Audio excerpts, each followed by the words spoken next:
Like all middle-class kids, you're brought up in a world that you think is good and fair and sensible. And, and it's going to be a breeze.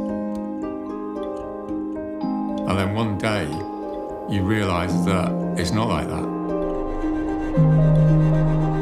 You think you're great, you think everything's going fine, you think you rule the world, and suddenly, bang!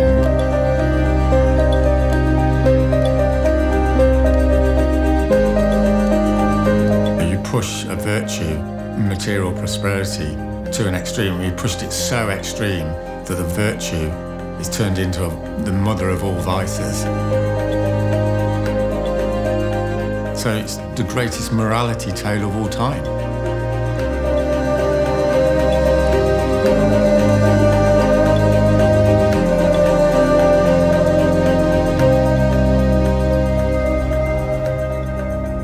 I wake up at 6 o'clock in the morning, and before I'm conscious of myself, I've got this great idea.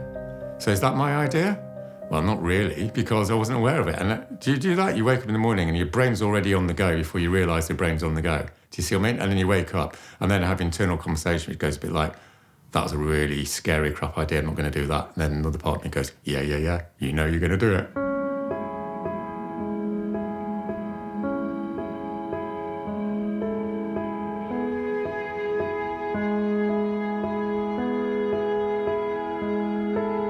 We've gone into this dream, druggy world of fossil fuel consumerism, right? And we don't know what's up or down anymore. We've lost our bearings.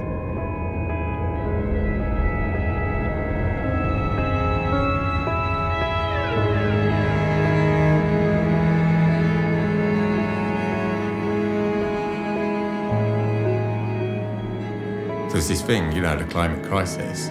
But like everyone else, right, we're just going, yeah, I'm going to deal with that at some point. That's on the agenda, but not today. Most people aren't aware of the sky.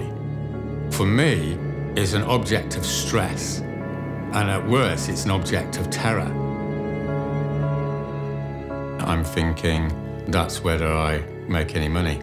That's whether I've got a livelihood. And I know that it's totally brutal.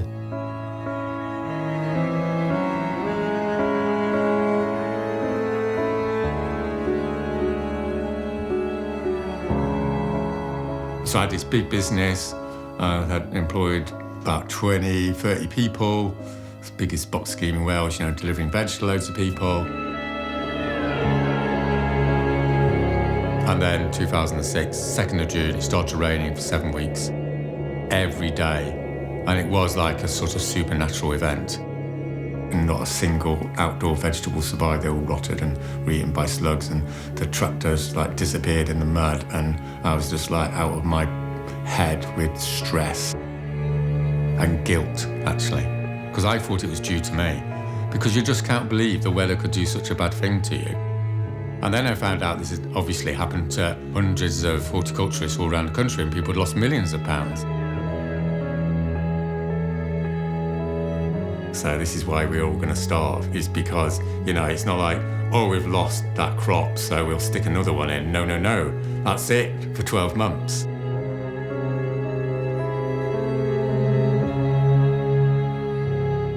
Life and death is a binary. So it's distinctly non-linear in the sense that you're okay, and then you're dead, and then you never come back. But we sort of don't really get that in terms of food supply.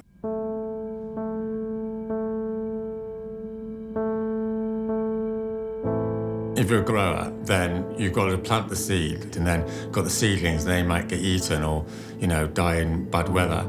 And then you've got to crop the crop.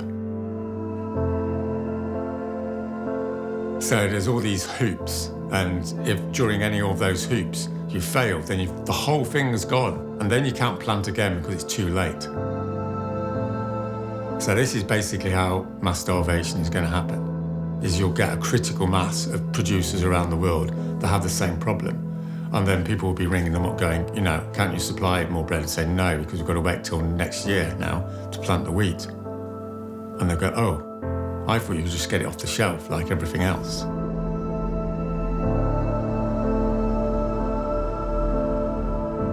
Our very success is going to lead to the extremity of our failure. And the success is to create a complex system.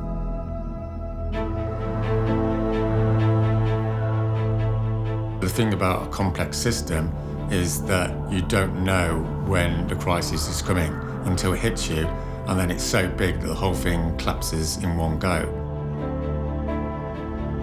Although it sounds like apocalyptic science fiction, there's good mathematical reasons for thinking that everything's going to be fine and then everything's going to be unbelievably bad.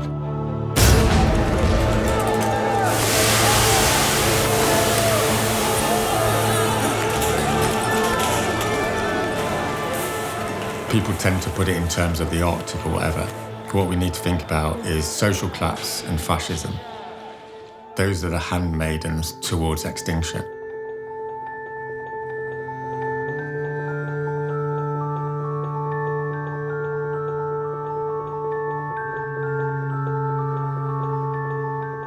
A nice storyline is, happy-go-lucky farmer got fucked over by climate change, decides to take the system down. I mean, that sounds great, it's a nice storyline, but that, to be honest with you, that's not what it was. It was already there. I knew this is where I was going to end up. I had to go through this, 5-year process of extracting my ego out of thinking, one, I'm just a nice, regular father, married man type thing. And secondly, I'm a businessman and, that's what I do. And you see this all the time, don't you? You have these set roles and people say, no, I'm a parent, I can't do it. No, I'm a filmmaker, I can't do it. Do you know what I mean?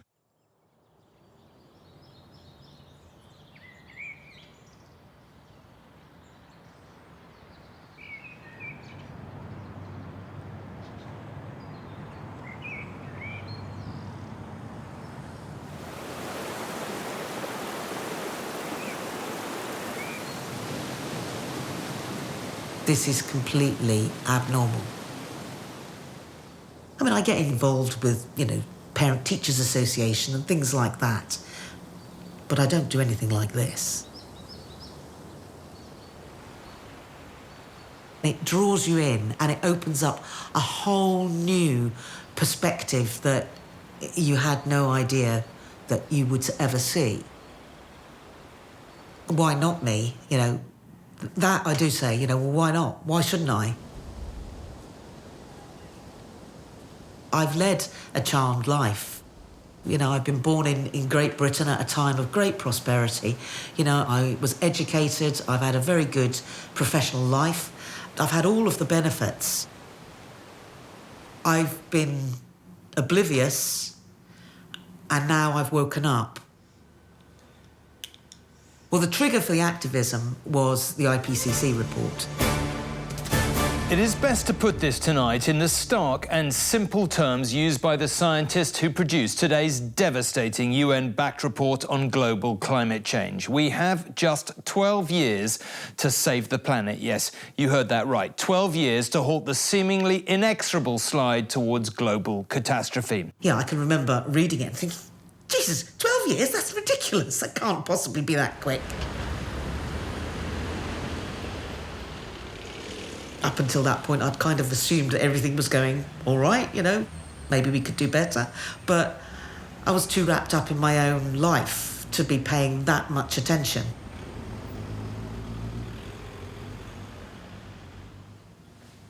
And after that, I got really depressed for about 2 months. And I really only came out of that depression when I made up my mind that some things were going to change.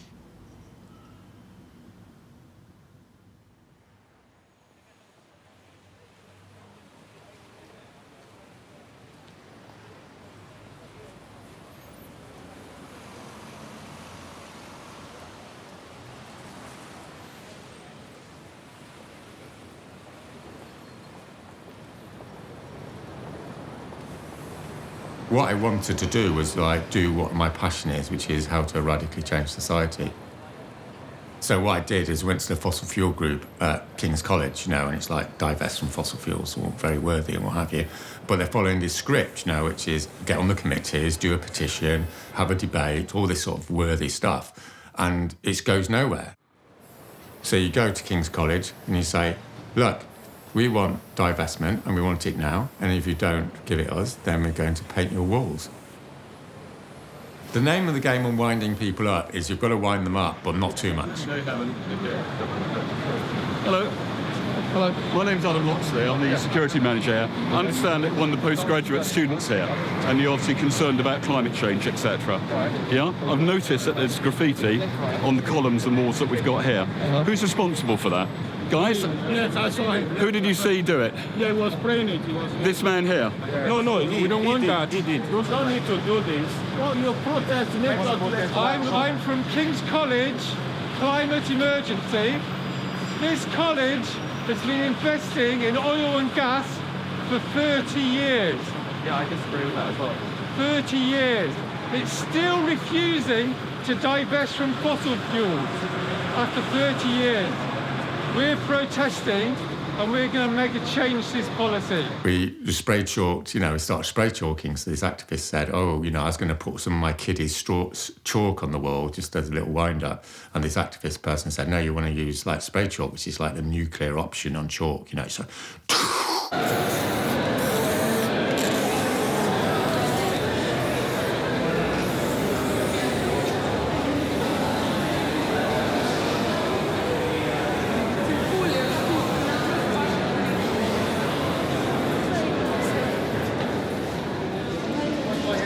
King's College.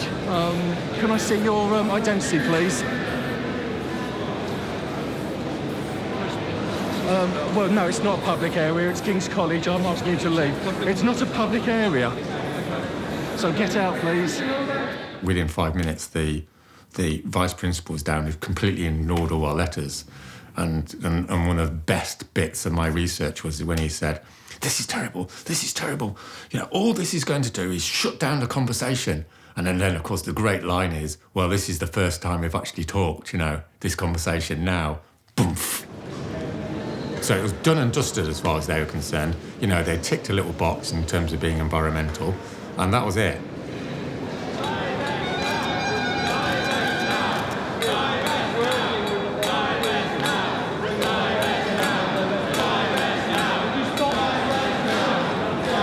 The demand was that King's College would totally divest from fossil fuels. You go to an institution, they say, that's a great idea, Roger, but we've got our processes. We've made our plan, and that's what we're going to stick to. But what you're not to realise is that's a social construction, right? It's not a law of physics.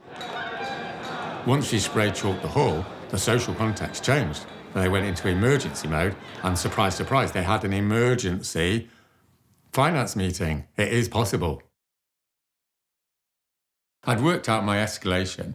In January, I was going to do the front, and then if I could get enough people, we'd go and do the central hall. And then I knew I was going to go on hunger strike. I was scared about it, obviously. But I thought, okay, keep with the plan. So a week later, I just march in and say, if you don't sign a bit of paper saying you're divesting from fossil fuels, then I'm going to go on hunger strike tomorrow. Yeah, I was sitting outside the front of King's every day with my, Old Testament sort of routine. In my hunger strike, day 6, day 7. And these students would be going by and, they'd sort of ignore it for you. They say, what, you're still on hunger strike?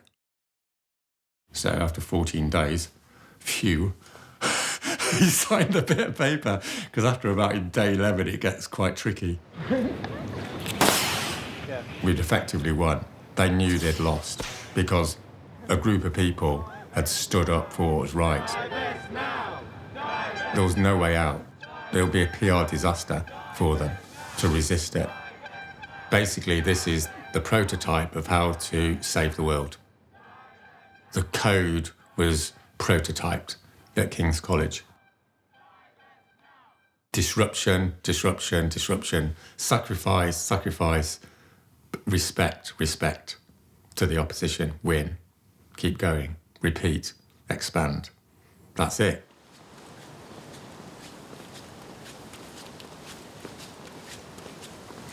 And all of the pieces were dropping into place. At that point, I really engaged with things that I'd never conceived of before. So I did Veganuary. The idea that you'd cut back on meat, that was anathema to me. I like my meat, you know? I don't have a problem with the idea of farming animals. But the idea that animals take up such a vast part of the Earth's resources, purely and simply because it's much easier to cook a bit of meat than it is to go away and cook some vegetables. There's no sacrifice involved in that. You know, it's merely a case of just changing direction. As a society, we are being brainwashed to not care about the future, to not consider any of the consequences of our actions, to not think about what goes on beyond our immediate little world. We're all rushing around earning loads of money in order to buy loads of stuff and go on these exotic holidays because our lives are so empty. And suddenly, here was this movement that was saying, this system, not only does it make us unhappy, but it's actually killing us.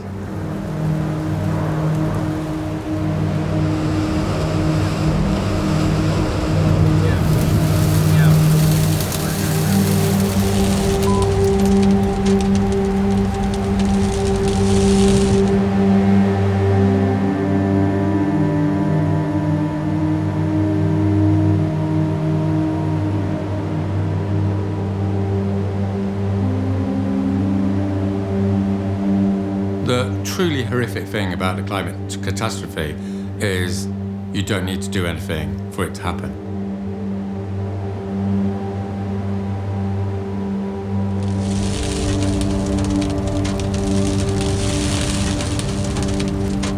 Like with nuclear war, you actually have to press the button. You have to do something. Well, with this, it's like business as usual equals extinction.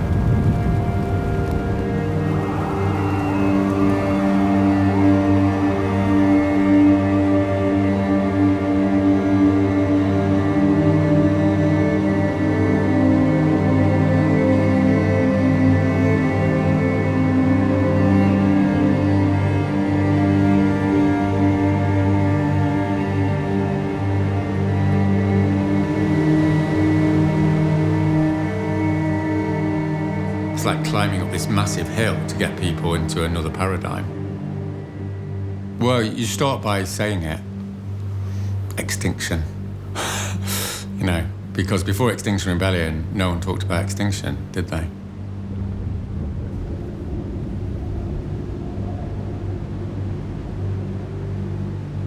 The power of extinction is its finality.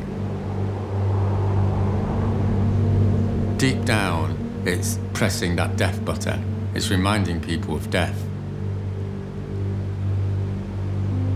And now, what's happened with the climate crisis is death is coming towards us. It is the social equivalent of being told you've got cancer, except it's happening to the whole society.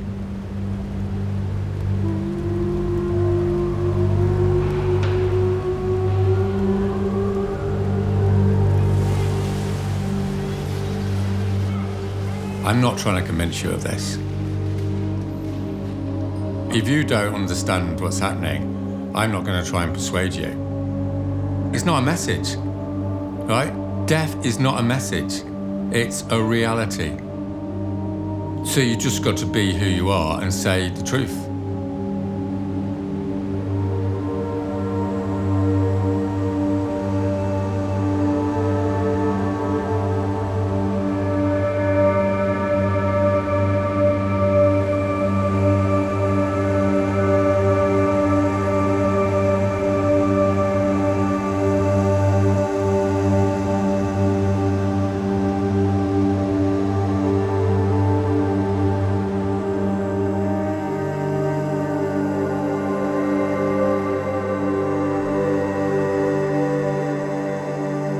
And it is possible for miracles to happen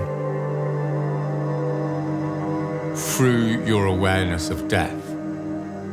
And that awareness of death comes in a non-linear way. You think you're fine, and then a tragedy happens, and that jolts you. It jolts you into a different area of existence. And through that, you become aware of a deeper sense of responsibility towards yourself and to the world. And if a critical mass of people do that, then you get what might be called a great awakening.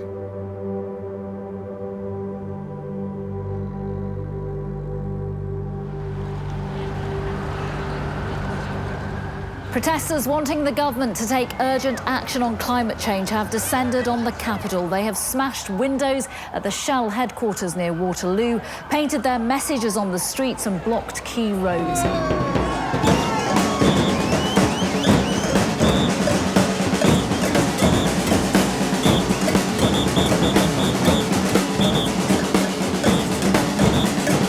They've also blocked Oxford Circus with a pink boat with "Tell the Truth" written on the side as part of what they're calling their full scale of creative resistance.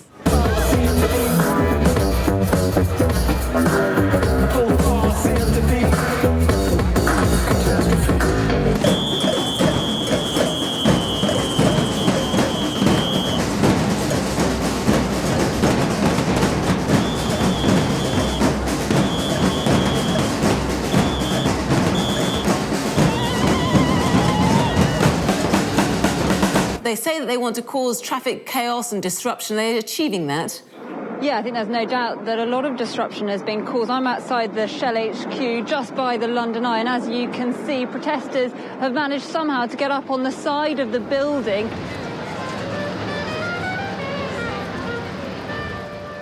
The whole sort of proposition of mass civil disobedience is to create the crisis before the crisis arrives. Because once the crisis arrives, you're already gone off the cliff. That's the crisis, right? So you have to cause disruption to people's lives. What disruption does is it gets attention. Nothing's going to change without attention. The second thing about disruption is it costs money, costs reputational damage to the opponent. What's a lot more difficult for people in this culture, I think, is to understand sacrifice. People that do civil disobedience are putting themselves in harm's way. When you put yourself in harm's way, people are interested in that because you're not fearful. And one of the biggest experiences of life is dealing with your own fears. So you're immediately attracted, whether you agree with them or not, you're immediately attracted to watching people that don't have fear. And then cognitively what happens is you think, well, why have they done that? Well, because they're worried about climate change. And then the next cognitive step is, well, maybe it's real then. Climate justice! Now!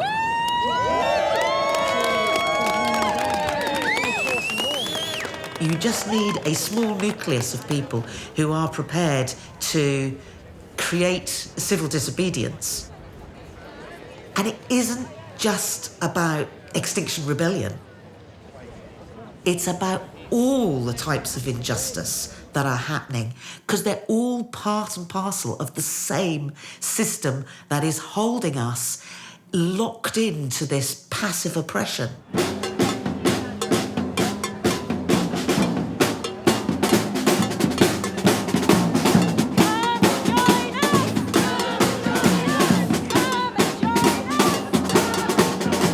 The 1% of people that are going to push that new paradigm, they're the people who aren't primarily interested in the level of carbon emissions. They're not even primarily interested in politics.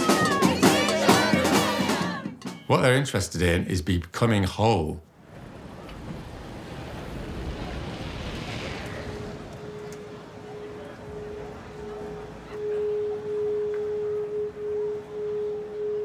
It's not that hope doesn't encourage action, but it also paradoxically discourages action. I'm in hope, and therefore I won't act because I'll hope that it's going to be okay. But there's another logic, which is there's no hope, so I've got nothing to lose. And if I've got nothing to lose, I'm going to resist. And it's not bad, because people will, in a subliminal way, want it to happen.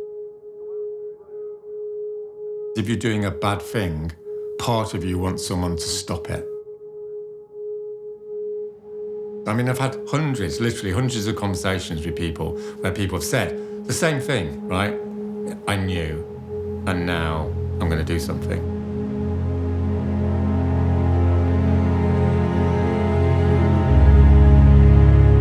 What we should be starting with is not the climate crisis, but our personal spiritual crisis. It's actually quite nice on Saturday night to sit down with a glass of wine and watch a video with your family. Do you know what I mean? That's fun, you know, there's no point denying it. It's nice to sort of eat loads of food and go on holiday. But there's another logic. You can't actually be happy after a certain point unless you go into some sort of service to something other than material satisfaction. If you keep going towards material paradise, you'll end up in material hell.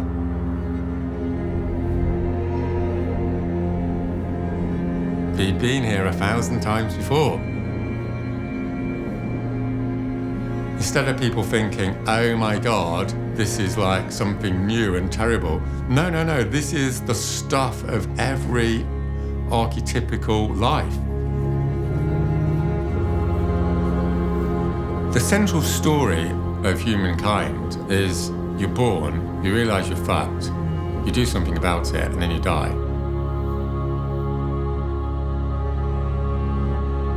There's a phenomenon here which we've ignored and forgotten and has been central to human societies for millennia, which is that life is suffering, and through that suffering you become whole. And wholeness is a more profound and organic concept than something as shallow as happiness.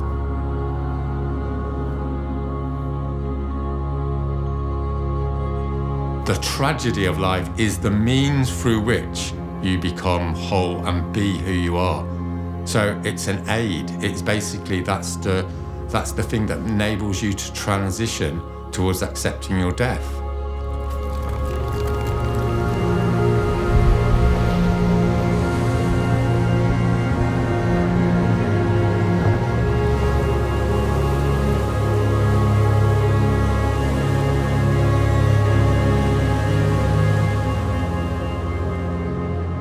This is an ancient story of corruption and then renewal. And what we've got now is like the mother of all archetypes. It's the final reckoning.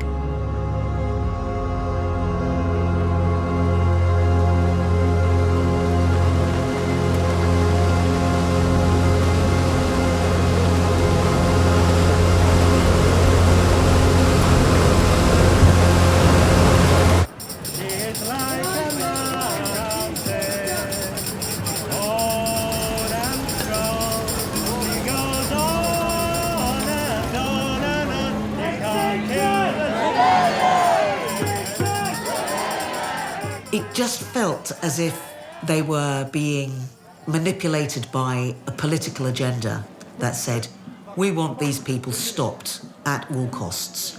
I don't care if they're telling the truth. I don't care if they're conscientious protectors. I don't care if the science backs their argument. I just want them stopped.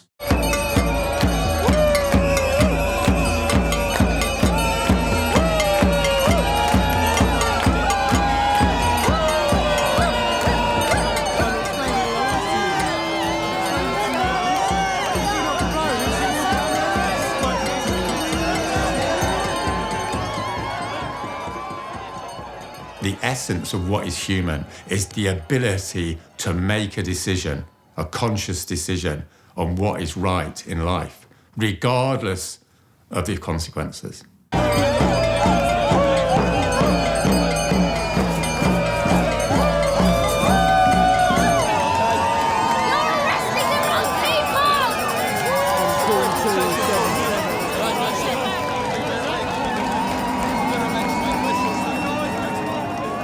People think it's really miserable, but there's ecstasy about it, which is in the face of all this like pressure to conform and to go with the herd and to destroy and to annihilate.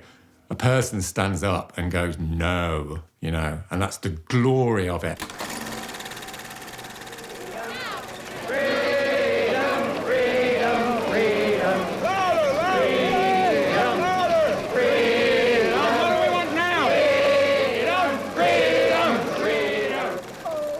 have to get into is what it means to be who I am. That's the central question of life. Sacrifice is the mechanism through which you become more happy, but not because you're trying to be more happy, but because you want to be who you are.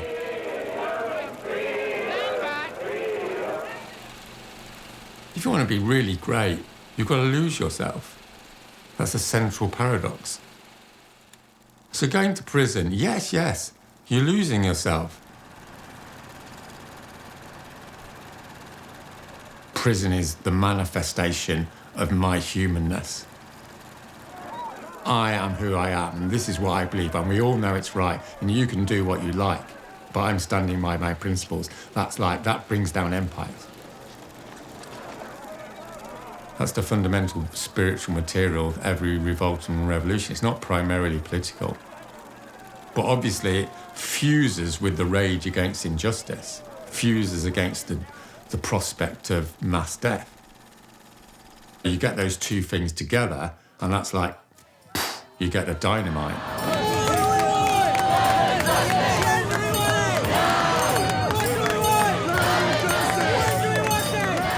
For a proportion of the population, this is going to be heaven. It's because it's real, it's exciting. There's a whole cluster of different emotional reactions which are extremely powerful and positive and even ecstatic, because suddenly the real comes into the unreal, which is one of the most, fantastic things about life, isn't it? Everything's like bollocks, and then someone says the truth and you're just like, yes!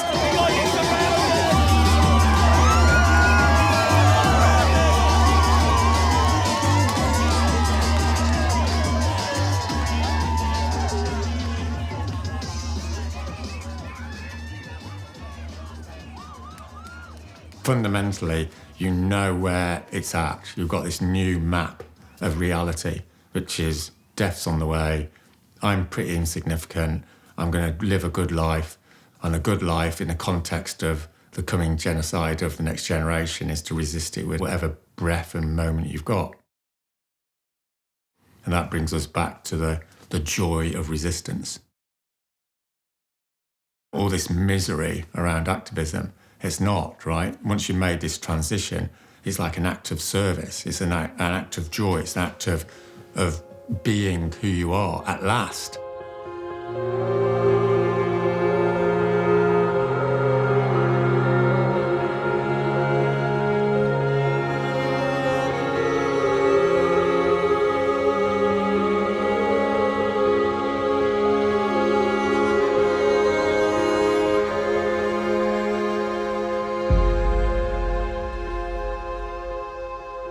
This was the biggest organised act of civil disobedience in British history.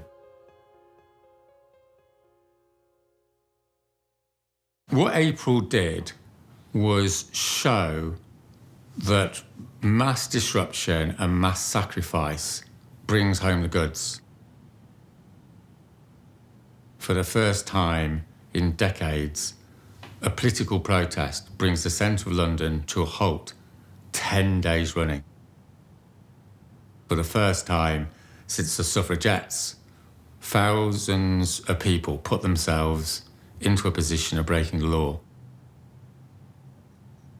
People know it's real through the actuality of the struggle on the streets. And that's a central function of Extinction Rebellion. So what's happened is everyone sort of acknowledged it's real in the political sphere. Okay, so we declared climate emergency, that makes us feel better, and now we don't need to do anything. It's like the alcoholic.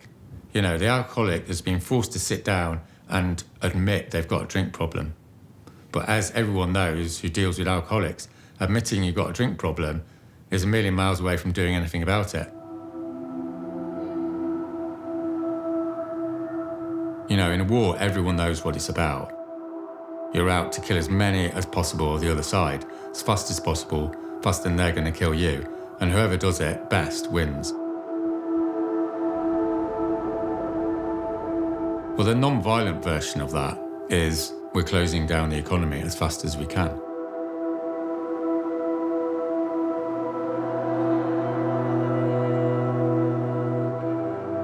And when that level of social disruption is happening, or the prospect of it is happening, and it's real, that's when you're going to get policy change. You don't want to disrupt the economic basis of society without a good excuse. Well, as it happens, we have the best excuse in the history of humanity.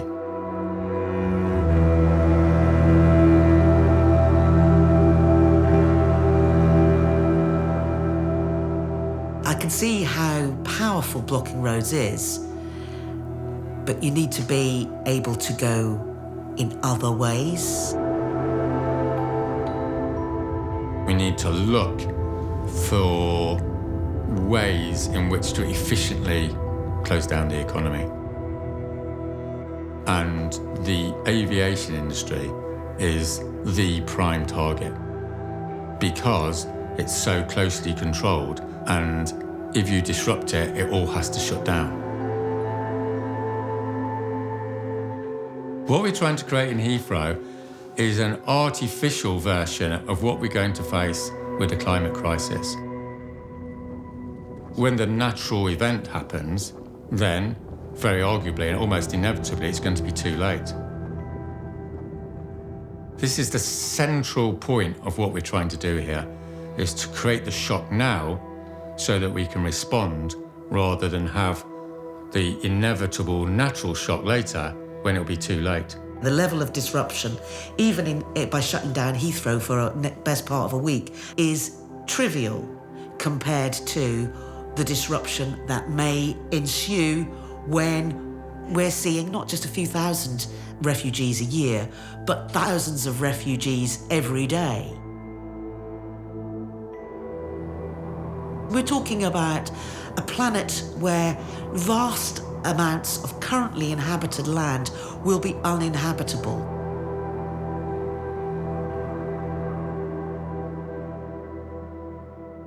People are going to be displaced.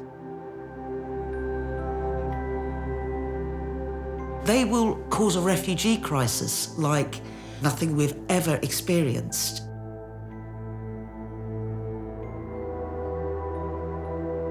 That's going to cause tensions within our society that will inevitably lead to violence, because that's what happens when people starve, when people are frightened, when people have nowhere to go.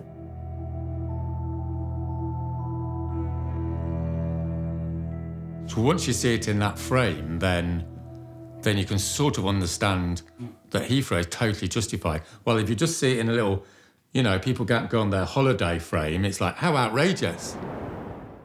Environmental activists are planning to fly drones in Heathrow Airport's exclusion zone later this week in an attempt to shut it down. The Heathrow Pause group have said they will operate a small toy drone from 3 a.m. on Friday to put pressure on the government to take tougher steps to reduce carbon emissions. Today, the airport warned that anyone operating a drone in the exclusion zone will be subject to the full force of the law.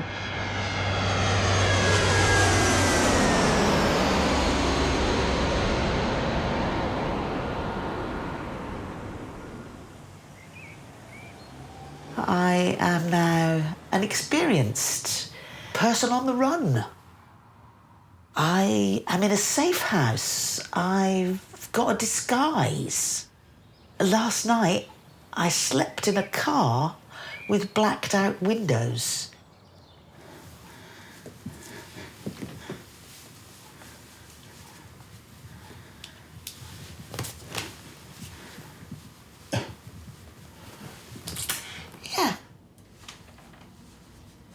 I had made arrangements that I was going to come up to London early because my slot for flying a drone isn't until Sunday. And so I intended to come up so that I was available to do any press calls that were needed, because I've discovered that I can talk. This action that we are undertaking has been designed to be safe, 100% safe. We're flying, as you mentioned, toy drones at head height. I don't want to disrupt people. I don't want to upset them, but it's disruption that the government actually listens to, Action is what is needed. And if this is the only way that we can achieve that action, then so be it.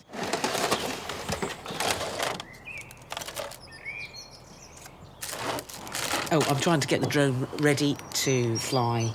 I need to check that I've got all the batteries. I can use my arrest to get media attention for this. Oh, I still have to be switched on. I have a voice, and I want to use that voice.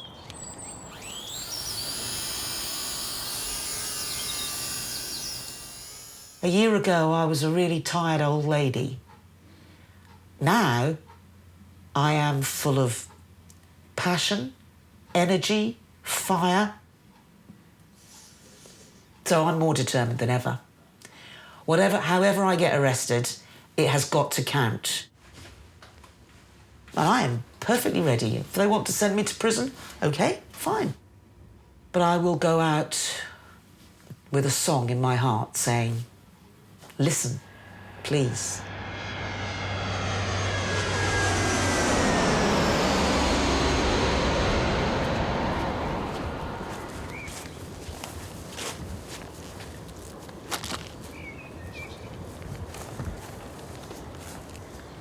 Damn, I've lost a leg.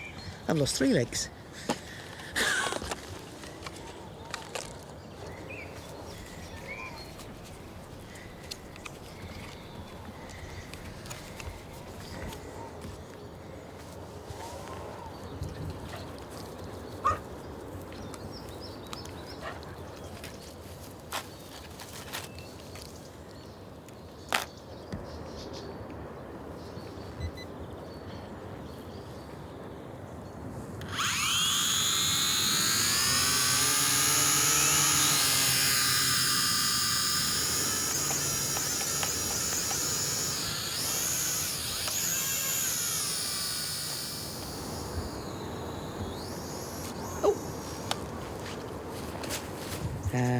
So what are you going to do now? I'm going to ring the police.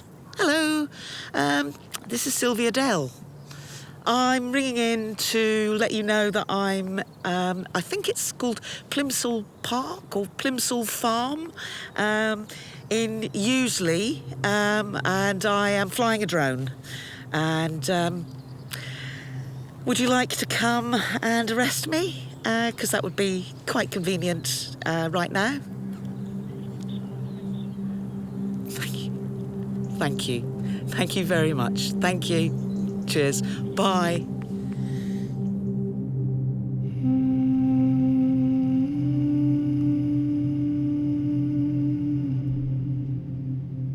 I do this because my young children, their lives are going to be devastated by this. In the future, when I'm not around anymore, they are going to be paying the price for the life that I've led, and I can't live with that. This is about my moral obligation to those who come after me. They're the ones who've really opened my heart. You know, I want them to be able to look back on me and think that Mum did the best she could.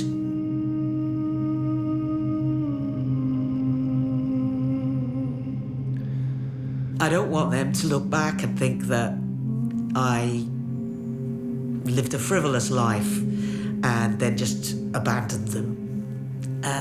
I want them to know that I did everything I possibly could.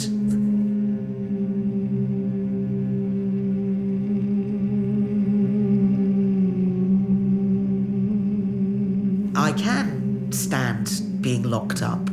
I can stand the prospect of going to prison for however long, because it's towards the end of my life.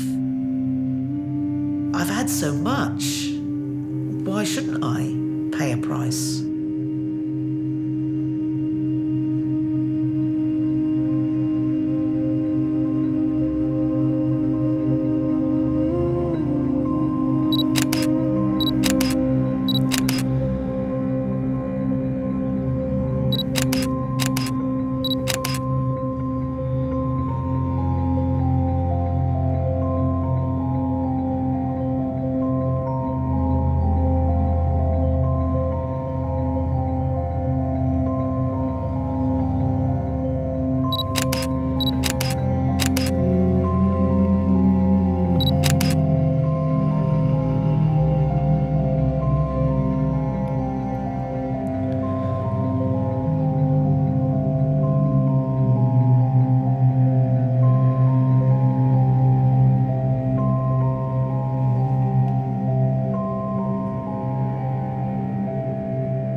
we can have arrestables sat in the road, that would be fantastic. Any arrestables?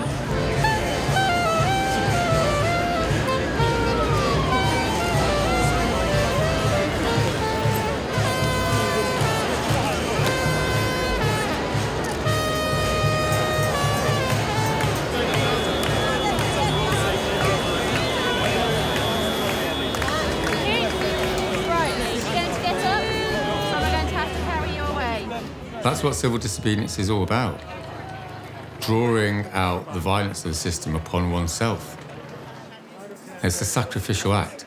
And it's not a conventional, materialistic, don't get yourself into trouble, mate, act, right?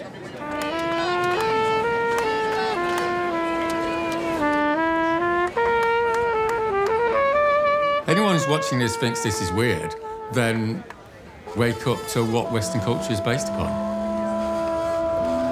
That Christian tradition, which is sometimes people are called upon to sacrifice themselves for the greater good.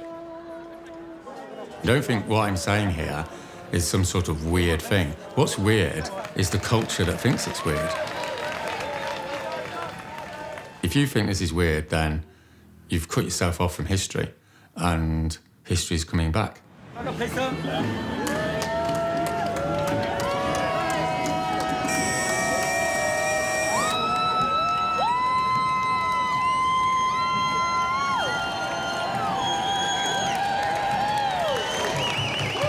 And that's translating into ordinary people stepping forward to put themselves in harm's way to protect their children and grandchildren. That's it. It's new. It hasn't happened before. You know, not since the Second World War. Don't think this is climate change activism. You know, that's not what it's about.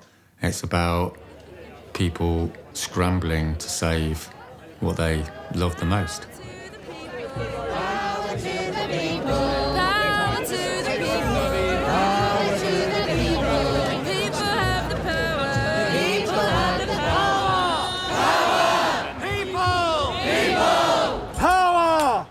You can describe democracy as a technical set of arrangements, but there's another definition of democracy, which is popular empowerment in the collective decisions of society. And technically we're a democracy, but as we all know, there's massive disillusionment with how it feels.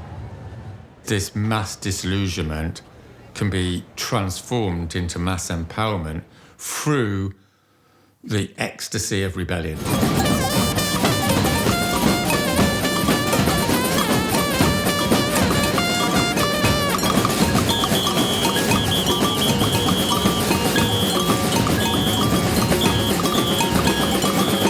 Extinction Rebellion! Hey! Extinction Rebellion! Suddenly, loads of people feel empowered to actually make their mark on history.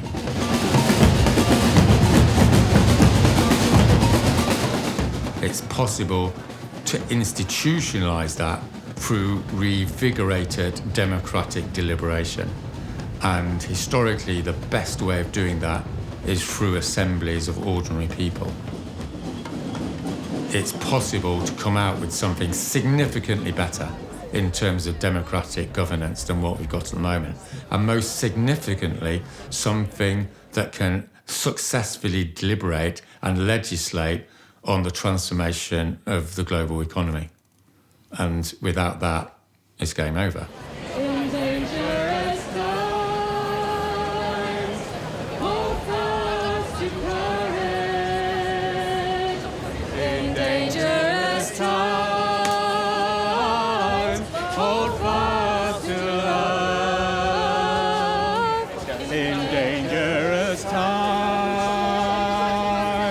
hold fast to courage.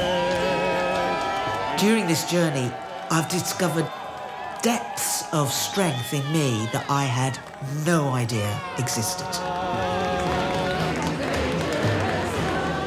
By living this business-as-usual life, we are missing so much of who we really are.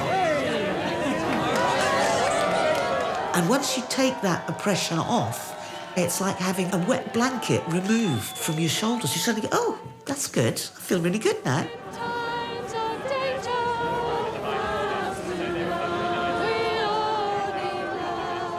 You suddenly discover that there's all this common ground. Yeah, I have complete strangers who come up to me now and thank me for what I am doing. And all they see is that. And they go, oh, you're welcome, you know.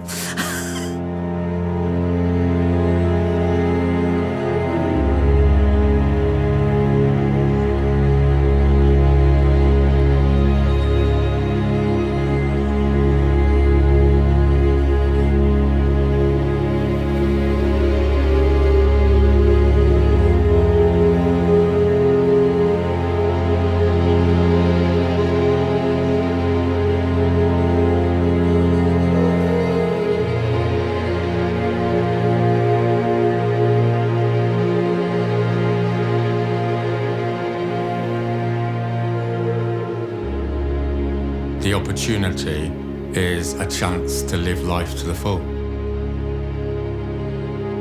And living life to the full means living without lies.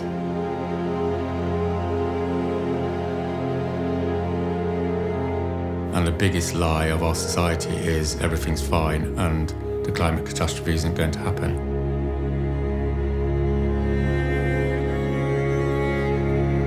Well, once you've got rid of that lie, it doesn't just enable a technical solution, it enables a mass social revival, spiritual revival of what it means to be human. Because then suddenly we've got this massive collective project called Let's Try and Survive. And what do humans like more than anything else is a massive collective moral project that brings everyone together in community.